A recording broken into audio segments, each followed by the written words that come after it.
ከሰከንድ በኋላ በህይወት ምን እንደሚፈጠር አታውቅም። ነግሬሃለሁ፣ ተጠንቀቅ። እንደ ወንድም እምመክረ ነገር ተጠንቀቅ። በጣም አጉል በጣም የከፋ የዱንያ መወጠር ውስጥ ገብተናል። አይጠቅምም። ነገ ህይወትህ አልጋ ላይ ሊሆን ይችላል፣ ሆስፒታል ሊሆን ይችላል። ይሄ በጣም ሲሪየስ ማተር ነው። መልእክተኛችን አለይሂ ሰላቱ ወሰላም እኔ ለእናንተ የምፈራው ዱንያን ነው ብለውናል።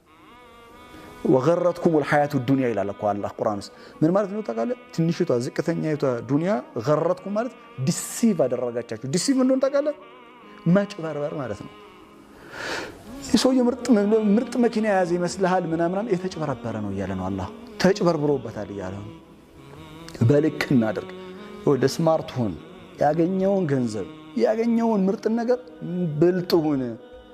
እዚህ ሀገር ላይ ልታይ ብሎ አይጠቅምም። ደበቅ ብለህ አሪፍ ኑሮ ኑር። እውነቴን ነው የምነግርህ።